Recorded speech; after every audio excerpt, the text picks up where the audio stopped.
Hello दोस्तों, आप सभी को गुड मॉर्निंग, राधे राधे, श्याम श्याम। स्वागत है आप सभी का एक बार फिर से हमारे चैनल नॉलेज कॉर्नर में। दोस्तों, हमने जो अपनी सीरीज़ शुरू की है बीपीएससी टीआरई 4, या आप अगर बात करें यूपी टीजीटी पीजीटी में भी ये जो है क्वेश्चन आपके काम आने वाले हैं, क्योंकि उसके जो जीके जीएस का सिलेबस उसमें जो दिया गया है शिक्षा सेवा चयन आयोग के द्वारा, उसमें भी आपका इंडियन नेशनल मूवमेंट आपसे पूछा ही जाएगा। तो आप चाहे बीपीएससी टीआरई 4 के लिए पढ़ लें या यूपी टीजीटी पीजीटी के लिए कह लें, या जो है ऐसे किसी एग्ज़ाम में जहाँ जीके जीएस आएगा वहाँ पर आपका इंडियन नेशनल मूवमेंट ज़रूर पूछा जाता है।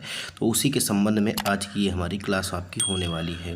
तो कल के सेशन में हमने जो है लगभग 32 सवाल देख लिए थे। आज हम उससे आगे के सवाल देखने वाले हैं, और ये सभी आपके जो है पीवाईक्यू होने वाले हैं, किसी न किसी एग्ज़ाम में पूछे गए हैं। और स्पेशली ये बीपीएससी टीआरई 4 वालों के लिए है, क्योंकि इसमें बीपीएससी के द्वारा पूछे गए सभी प्रश्न आपको देखने को मिलेंगे। तो चलिए हम जो है सेशन को शुरू करेंगे। बहुत ज़्यादा जो है इंट्रोडक्शन नहीं देंगे, क्योंकि सेशन जो है काफ़ी इंपॉर्टेंट होने वाला है। आप सभी जो है इस वीडियो से जल्दी जल्दी जुड़ जाइए। जिन्होंने भी चैनल को सब्सक्राइब नहीं किया है, चैनल को सब्सक्राइब कर लीजिएगा। और जिन्होंने भी जो है अभी तक हमारे टेलीग्राम चैनल को नहीं ज्वाइन किया है, टेलीग्राम चैनल को ज्वाइन कर लीजिएगा। उसका लिंक आपको वीडियो के डिस्क्रिप्शन में मिल जाएगा। वहाँ से जाकर आप टेलीग्राम चैनल से जुड़ जाइएगा, ताकि इस क्लास की पीडीएफ आप तक पहुँच सके।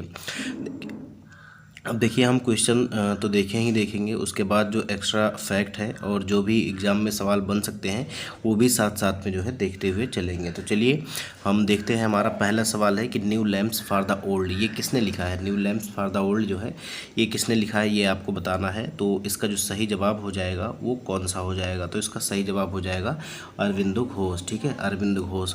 अच्छा, अगर बात की जाए तो इन्होंने जो है स्वदेशी आंदोलन जब चल रहा था, स्वदेशी आंदोलन जब चल रहा था, कब चला था?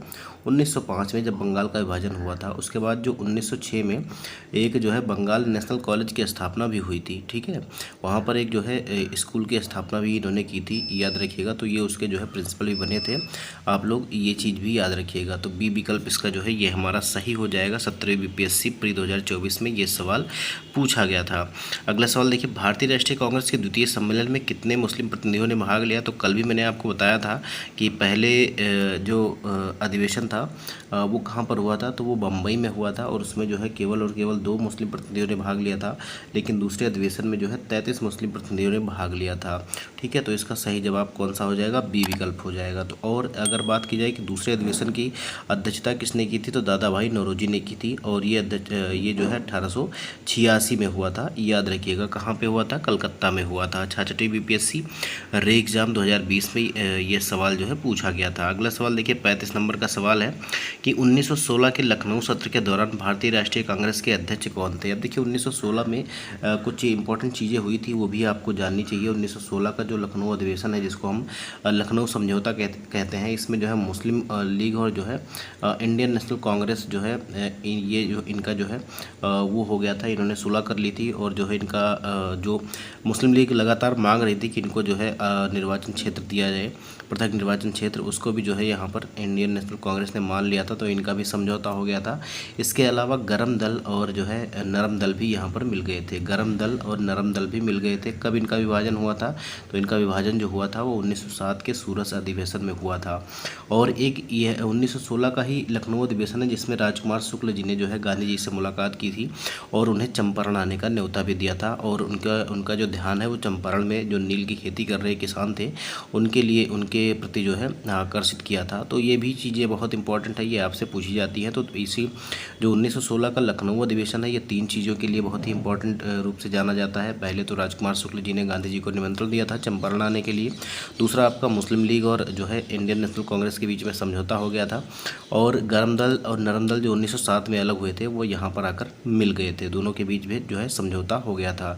और यहाँ पर आपसे पूछा जा रहा है कि इसकी जो है अध्यक्षता किसने की थी? तो इसकी अध्यक्षता जो है ये अंबिका चरण मजूमदार ने की थी, याद रखिएगा, अंबिका चरण मजूमदार ने की थी। तो इसका बी विकल्प जो है ये हमारा सही हो जाएगा। बीपीएससी टीआरई 3 में यह सवाल पूछा गया था जुलाई 2024 में। देखिए, यहाँ पर लिखा भी हुआ है कि कांग्रेस और मुस्लिम लीग का समझौता हो गया था, और गरम दल का जो है पुनः प्रवेश हो गया था किसमें? कांग्रेस में। अगला सवाल देखिए, 1918 में मॉन्टफोर्ट सुधार पर कांग्रेस ने एक महत्वपूर्ण रुख अपनाया, जिसके कारण पुराने उदारवादियों से सप्रू, जयकर और चिंतामणि जो है टूट गए थे, जिन्होंने गठन किया था। तो इन्होंने जो है अलग होकर किसका गठन किया था, ये आपको बताना है। तो इसका जो सही जवाब हो जाएगा वो आपका कौन सा हो जाएगा? तो इसका सही जवाब हो जाएगा इंडियन नेशनल लिबरल फेडरेशन का। इन्होंने जो है तेज बहादुर सप्रू और एम आर जयकर और चिंतामणि, इन्होंने जो है इंडियन नेशनल लिबरल फाउंडेशन का जो है फेडरेशन का जो है स्थापना किया था, याद रखिएगा। तो इसका ए विकल्प जो है ये हमारा सही हो जाएगा। अब यही जो मॉन्टफोर्ड रिपोर्ट है, इसी को जो हम क्या कहते हैं, तो आप सभी लोगों ने पहले भी पढ़ा होगा, जो मॉन्टेग्यू चेम्सफोर्ड सुधार आता है, ठीक है ये। और 1909 में मार्ले मिंटो सुधार आता है, तो कंफ्यूज मत होइएगा। 1909 का जो है वो मार्ले मिंटो सुधार का है। 1919 में जो है मॉन्टेग्यू चेम्सफोर्ड जो रिपोर्ट आई थी, उसी को जो है जब ये 1918 में प्रकाशित हुई थी, इसी को मॉन्टफोर्ड जो है रिपोर्ट कहा जाता था, याद रखिएगा। अगला सवाल देखिए, 1922 में गया के इंडियन नेशनल कांग्रेस के अधिवेशन के अध्यक्ष कौन थे? मैंने आपको पहले ही बताया है और पहले सेशन में बताया था कि अगर हम बात करें स्पेशली जो है बिहार में इंडियन नेशनल कांग्रेस के जो है 3 अधिवेशन हुए हैं। पहला जो है 1912 में हुआ था, दूसरा जो है 1922 में हुआ था और उसके बाद जो है 1940 में हुआ था। पहला मैंने आपको ये बताया था कि बांकीपुर पटना में हुआ था, आर एन मुधोलकर ने इसका जो है अध्यक्षता किया था। और 1922 में जो है गया में हुआ था और इसकी अध्यक्षता जो है चित्तरंजन दास ने की थी। और 1940 में जो है रामगढ़ अधिवेशन हुआ था, जिसकी अध्यक्षता मौलाना अबुल कलाम आज़ाद ने की थी। तो ये आप सभी लोग याद रखिएगा। 56वीं से 59वीं बीपीएससी में जो जॉइंट एग्जाम था उसमें ये सवाल पूछा गया था। अगला सवाल देखिए, अगला सवाल क्या कह रहा है, भारतीय राष्ट्रीय कांग्रेस के वर्ष 1922 में आयोजित गया अधिवेशन के अध्यक्ष कौन थे? फिर से वही सवाल 67वीं बीपीएससी प्री 2022 में पूछा गया है और इसका जो सही जवाब हो जाएगा वो कौन सा हो जाएगा? ये चित्तरंजन दास हो जाएगा। और यहीं पर विवाद के चलते जो है 1923 में चित्तरंजन दास और मोतीलाल नेहरू ने जो है क्या बनाया था, तो जो है स्वराज पार्टी का गठन किया था। ये भी आप लोग याद रखिएगा, ठीक है, स्वराज पार्टी का गठन किया था, तो आप लोग ये भी याद रखेंगे। तो ए विकल्प जो है ये हमारा सही हो जाएगा। 67वीं बीपीएससी में ये सवाल जो है पूछा गया था। अगला सवाल देखिए, 1922 के भारतीय राष्ट्रीय कांग्रेस के गया अधिवेशन में देखिए कितनी बार ये सवाल पूछा गया है। और बीपीएससी स्पेशली जो है बांकीपुर और गया अधिवेशन और रामगढ़ अधिवेशन जो है पूछता ही पूछता है। तो देखिए CR दास लिखा हुआ है, ये विकल्प जो है ये हमारा सही हो जाएगा। अगला सवाल देखिए, भारतीय राष्ट्रीय कांग्रेस का गया अधिवेशन किस वर्ष हुआ था? तो गया अधिवेशन जो है 1922 में हुआ था, ठीक है। बांकीपुर पटना की बात की जाए तो ये 1912 में, और रामगढ़ अधिवेशन की बात की जाए तो 1940 में हुआ था। देखिए स्कूल टीचर हेडमास्टर में ये सवाल पूछा गया था, TRE 1 का ये सवाल है। अगला सवाल देखिए, अपने किस कार्यकारिणी कमेटी ने कांग्रेस ने भू स्वामित्व को समाप्त करने की नीति बनाई थी? तो ये एक इंपॉर्टेंट प्रश्न है, इसको याद रखिएगा। जो कार्यकारिणी कमेटी 1937 में बनी थी, उसी में जो है भू स्वामित्व को समाप्त करने की नीति अपनाई गई थी। तो इसका ए विकल्प जो है ये हमारा सही हो जाएगा। 39वीं बीपीएससी में ये जो है पूछा गया सवाल था। अगला सवाल देखिए, 1938 में भारतीय राष्ट्रीय कांग्रेस के अध्यक्ष कौन निर्वाचित हुए थे? देखिए अगर 1938 की बात की जाए या 1939 की बात की जाए तो दोनों ही वर्ष जो है सुभाष चंद्र बोस जी जो है इसके अध्यक्ष चुने गए थे, निर्वाचित हुए थे, याद रखिएगा। ये हरिपुरा अधिवेशन था 1938 वाला, और 1939 वाला जो है ये त्रिपुरी अधिवेशन था। देखिए बीपीएससी में आपका TRE में पूछा गया सवाल था कि सुभाष चंद्र बोस या नेताजी जिनको हम बोलते हैं, कितनी बार भारतीय राष्ट्रीय कांग्रेस के अध्यक्ष चुने गए थे? तो बहुत लोगों ने जो है एक लगा दिया था वहाँ पर, लेकिन ये 2 बार होगा। इन्होंने इस्तीफा दे दिया था बाद में 1939 के त्रिपुरी अधिवेशन थे से, लेकिन ये जो है चुने गए थे, ठीक है। तो ये चीज़ आप लोग याद रखिएगा, 2 बार जो है ये कांग्रेस के अध्यक्ष रह चुके हैं। अगला सवाल देखिए, 1939 में जब सुभाष चंद्र बोस ने इस्तीफा दिया तब जो है भारतीय राष्ट्रीय कांग्रेस के अध्यक्छ कौन बने? अब सबसे पहली कहानी तो ये है कि इन्होंने इस्तीफा क्यों दिया था। देखिए 1938 में ये एक बार जो है अध्यक्ष बने, और 1939 में गांधी जी चाह रहे थे कि जो है पट्टाभी सीतारामैया जो है अध्यक्ष बने, और नेताजी को कहा गया था कि आप चुनाव मत लड़िए, लेकिन नेताजी जो है अध्यक्ष पद के लिए अपनी दावेदारी पेश कर दिए और फिर ये जो है जीत गए थे। इसके बाद जो है इनके और गांधी जी के बीच में जो है कुछ टकराव हो गया था, कुछ अनबन हो गई थी, और इसी के चलते इन्होंने जो है इस्तीफा दे दिया था। इस्तीफा देने के बाद राजेंद्र प्रसाद को जो है भारतीय राष्ट्रीय कांग्रेस का अध्यक्ष बनाया गया था। तो ए विकल्प जो है ये हमारा सही हो जाएगा। 17वीं बीपीएससी री एग्जाम 2024 में ये सवाल पूछा गया था।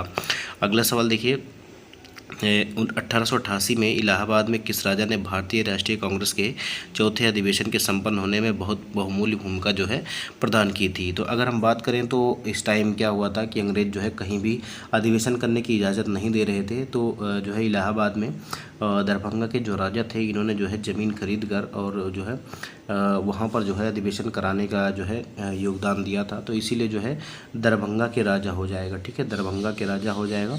सी विकल्प हमारा जो है सही हो जाएगा।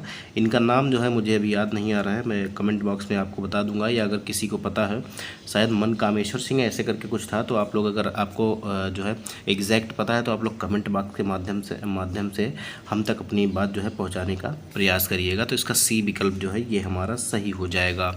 देखिए बीपीएससी सीडीपीओ में सवाल पूछा गया था 2022 में। अगला सवाल देखिए, वह कौन सा कांग्रेस अध्यक्ष था जिसने क्रिप्स मिशन व लॉर्ड वेवल दोनों से वार्ताएं की थी। तो देखिए अगर हम बात करें 1940 से 46 तक एक ही व्यक्ति था जो कांग्रेस का अध्यक्ष था और उसका नाम था अबुल कलाम आज़ाद। ठीक है, तो इसके बाद अगर हम देखें तो वेवल प्लान कब आया था, वेवल प्लान कब आया था आप सभी लोग जानते हैं कि अगर देखें क्रिप्स मिशन जो है 1942 में आया और जो है वेवल प्लान जो आया था ये 1945 में आया था। तो ये दोनों के जो है दौरान कांग्रेस के अध्यक्ष थे और इन्होंने दोनों से जो है वार्ताएं की थी, तो इसीलिए इसका ए विकल्प जो है ये हमारा सही हो जाएगा। 47वीं बीपीएससी प्री 2005 में ये सवाल जो है पूछा गया था।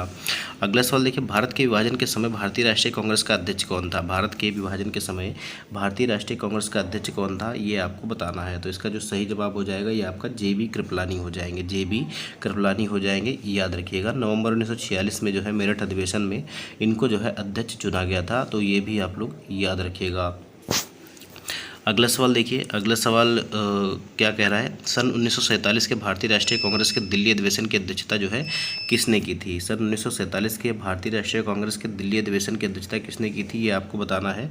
तो इसका जो सही जवाब हो जाएगा वो आपका हो जाएगा राजेंद्र प्रसाद। JB कृपलानी के बाद जो है राजेंद्र प्रसाद जी जो है भारतीय राष्ट्रीय कांग्रेस के जो है अध्यक्ष बने थे, तो इसका बी विकल्प जो है ये हमारा सही हो जाएगा।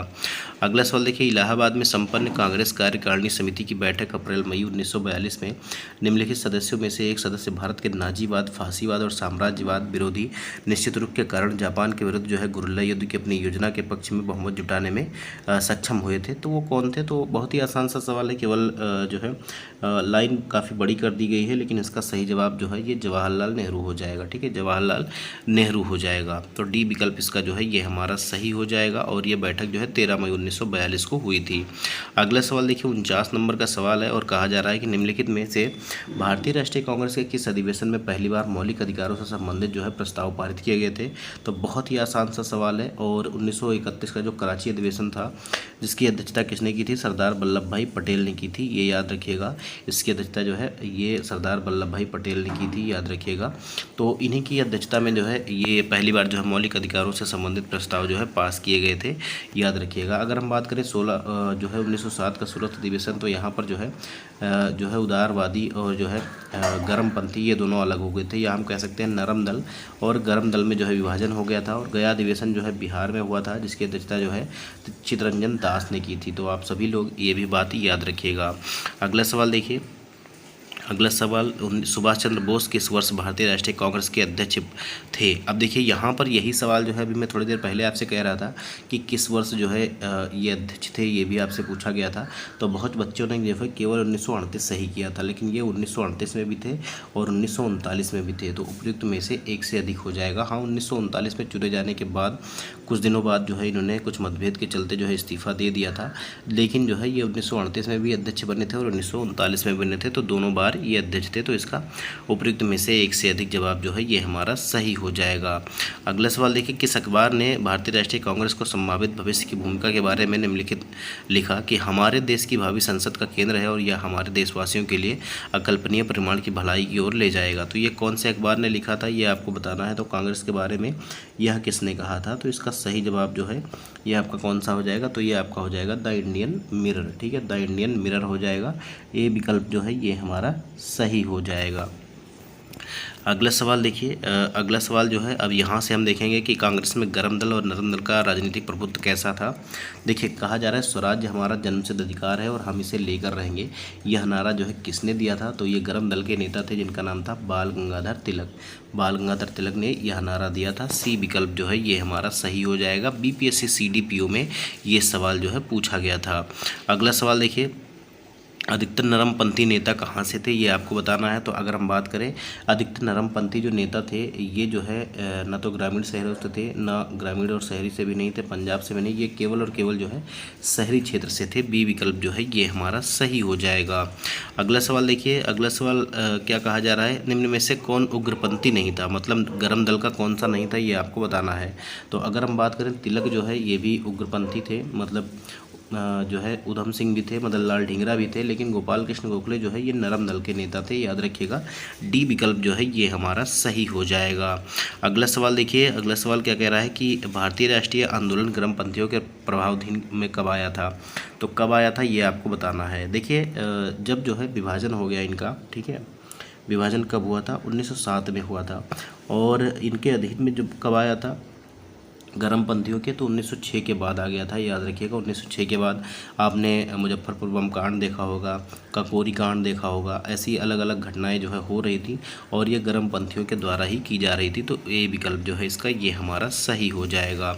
अब इसमें जो है लाला लाजपत राय, बिपिन चंद्र पाल, गंगाधर तिलक, अरविंद घोष, ये सभी जो है इसमें शामिल थे। अगला सवाल देखिए, निम्नलिखित में से कौन सा नेता कांग्रेस के गर्म दल से संबंधित है।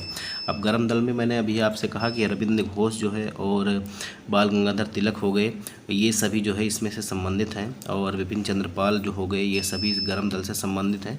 और यहाँ पर देखिए अरविंद घोष का नाम दिया गया है, इसलिए आपका ए विकल्प जो है ये हमारा सही हो जाएगा। 45वीं बीपीएससी में ये सवाल जो है आपसे पूछा गया था। अगला सवाल देखिए, अगला सवाल क्या कह रहा है कि 6वें नंबर का सवाल है और इसमें आपसे कहा जा रहा है कि राष्ट्रीय आंदोलन में निम्न में से किसको नरम दलीय के तौर पर नहीं जाना जाता है। राष्ट्रीय आंदोलन में किसको जो है किसको जो है नरम दलीय के तौर पर नहीं जाना जाता है। नरम दलीय के तौर पर नहीं जाना जाता है, इसका मतलब गर्म दल के थे। तो देखिए MG रनाडे जो है नरम दल के थे, दादा भाई नौरोजी भी नरम दल के थे और गोपाल कृष्ण गोखले भी नरम दल के थे, लेकिन बाल गंगाधर तिलक जो है ये गर्म दल के नेता थे। ए विकल्प जो है ये हमारा सही हो जाएगा। अगला सवाल देखिए, अगर हम बात करें, देखिए उग्रवाद या जो है जो गर्मपंथी नेता थे, इनमें मुख्यतः 4 लोगों का नाम आता है, जिसमें आपका बाल गंगाधर तिलक, बिपिन चंद्र पाल, इसके अलावा अरविंद घोष, और बाल गंगाधर तिलक आपको मैंने बता दिया, और लाल बाल पाल के नाम से आपने जाना होगा लाला लाजपत राय, और जो है बाल गंगाधर तिलक, बिपिन चंद्र पाल, और इसके अलावा अरविंद घोष, ये जो है 4 स्तंभ कहे जाते थे गर्म दल के, याद रखिएगा। अगला सवाल देखिए, कह रहा है 7वें नंबर का सवाल है कि कांग्रेस के नरम दल के नेताओं की आंदोलन पद्धति कैसी थी। तो ये जो है राजा वामबद्ध आंदोलन, मतलब राजा के अधीन होकर जो है आंदोलन करना चाहते थे और नियम कानून के तहत जो है आंदोलन करना चाहते थे। तो इसका बी विकल्प जो है ये हमारा सही हो जाएगा। कौन सा विकल्प, विकल्प बी जो है ये हमारा सही हो जाएगा। 48वीं से 52वीं ज्वाइंट एग्जाम में बीपीएससी में प्री में 2008 में ये सवाल जो है पूछा गया था। देखिए शेरे पंजाब के नाम से इनमें से कौन मशहूर है। शेरे पंजाब किसको कहते थे, तो शेरे पंजाब जो है ये किसको कहा जाता था, तो ये जो है लाला लाजपत राय को कहा जाता था, याद रखिएगा। बाकी सुखदेव, राजगुरु और भगत सिंह को फांसी कब दी गई थी ये आपको जो है कमेंट बॉक्स में बताना है। उधम सिंह ने जो है लंदन में जाकर माइकल ओडायर की हत्या की थी 1940 में, ये भी आप लोग याद रखिएगा, मार्च 1940 में। अगला सवाल देखिए, जो है 9वां सवाल है, इसमें कहा जा रहा है कि बाल गंगाधर तिलक लोकमान्य तिलक के नाम से जाने जाने लगे जब वे एक लोकप्रिय शिक्षक बने, या उन्होंने एक लोकप्रिय अखबार शुरू किया, या सरकार ने उन्हें रैंड मर्डर केस में अभियुक्त बनाया, या उन्होंने जो है शिवाजी और गणपति उत्सव जो है शुरू किया था। तो इसका जो सही जवाब हो जाएगा वो कौन सा हो जाएगा। तो देखिए अगर हम बात करें तो बहुत, देखिए वो जो है इन्होंने अखबार भी शुरू किया था और रैंड मर्डर केस में अभियुक्त भी इनको बनाया गया था। इन्होंने ये भी जो है शिवाजी और गणपति उत्सव भी शुरू किए थे, और वो एक लोकप्रिय शिक्षक भी थे। तो यहाँ पर कई सारे ऑप्शन सही हो रहे हैं, तो उपयुक्त में से एक से अधिक हो जाएगा, एक कारण नहीं है, ठीक है। इसीलिए इनको जो है लोकमान्य तिलक के नाम से भी जाना जाने लगा। तो उपयुक्त में से एक से अधिक जो है ये हमारा सही हो जाएगा। 64वीं बीपीएससी प्री 2018 में ये सवाल आपका पूछा गया है। अगला सवाल देखिए, अगला सवाल क्या कह रहा है, 1908 में बाल गंगाधर तिलक को जेल हुई। 1908 में बाल गंगाधर तिलक को जेल हुई थी, तो कितने वर्ष की जो है जेल हुई थी ये आपको बताना है। तो इसका जो सही जवाब हो जाएगा ये आपका जो है, इनके ऊपर राजद्रोह का मुकदमा चलाकर 1908 में बाल गंगाधर तिलक को जो है 6 वर्ष के कारावास की सज़ा देकर जो है मांडले जेल, मांडले कहाँ पर है, म्यांमार में है, तो वहाँ पर इनको भेज दिया गया था। तो इसका बी विकल्प जो है ये हमारा सही हो जाएगा। तो आज के सेशन में दोस्तों इतने ही सवाल थे। आप लोग ज़रूर कमेंट बॉक्स में बताइएगा कि आपके कितने सवाल जो है सही हो रहे हैं, और आपको ये सेशन कैसा लगा, हमारा एक्सप्लेनेशन कैसा लगा। आप सभी जो है कमेंट बॉक्स में ये ज़रूर बताइएगा। तो चैनल को सब्सक्राइब भी कर लीजिएगा, वीडियो को लाइक नहीं किया तो वीडियो को लाइक कर दीजिएगा। और इस जो है क्लास की पीडीएफ के लिए आप हमारे टेलीग्राम चैनल से जुड़ जाइएगा, जिसका लिंक आपको हमारे वीडियो के डिस्क्रिप्शन बॉक्स में मिल जाएगा। तो मिलते हैं अगले वीडियो में, तब तक के लिए जय हिंद, जय भारत, नमस्कार।